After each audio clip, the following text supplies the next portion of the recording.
team here at ICC.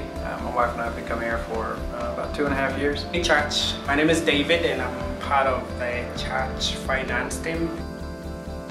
This is Mark Nazati, if you don't know me. Not only do I normally sit in the back right now I'm here, but I'm on the finance team.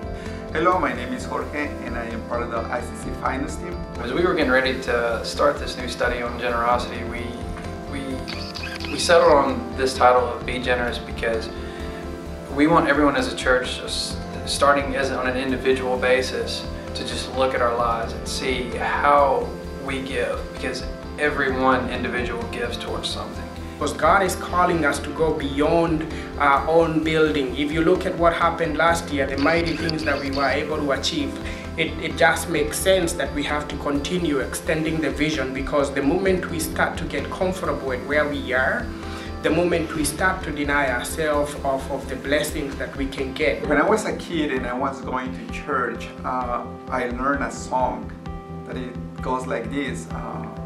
La ofrenda, la ofrenda, la ofrenda del Señor. Si tú das un peso, el Señor te da dos, which means that if you give 1 peso to God, He will give you 2.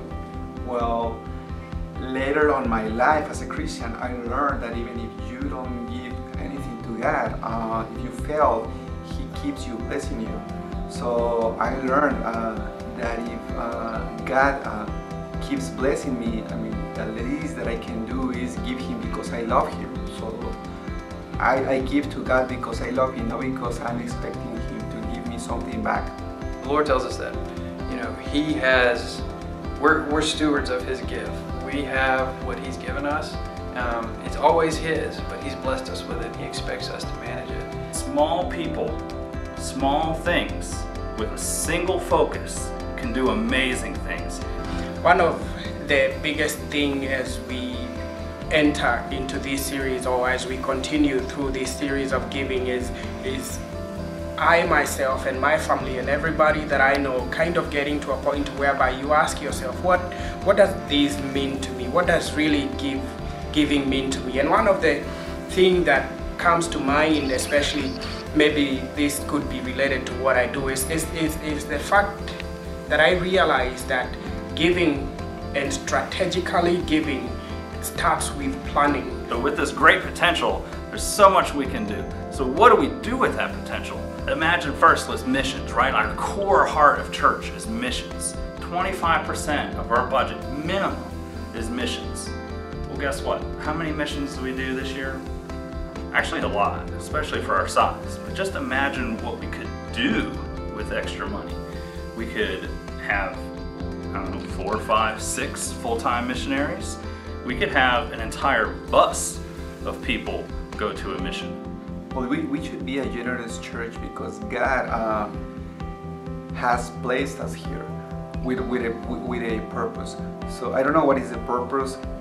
For me, being here in Memphis, I am from Mexico and I have been living here in Memphis for 7 years, and God has been blessing me generously through all this time. So I think that fact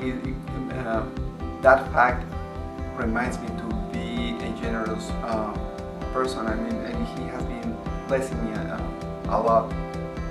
And I see the same. I see that story being repeated among us. I see a lot of young people going to school, and sometimes we think that it is because it is our skills or capacity, but I think God has placed us here with a purpose, and I think we should be thankful and being generous because the plan that He has for us. Now, as a church, we want this to be a time when you can focus on giving generously to the Lord and His work, and giving back some of the things that He's blessed you with. And so not only is every one person generous, but as a church, we need to come together and be more generous with our time, our money, and the other gifts that the Lord has blessed us with. Come on, guys. I know we can do this as a church. We can see how generous that we can become. So come on, church, join us as we all try to fulfill this prophecy that we have for 2014 to be generous personally and strategically. Come on, let's get involved in this. Hands in, everybody. Let's do it. Come on count of 3. 1, 2, 3. Go ICC!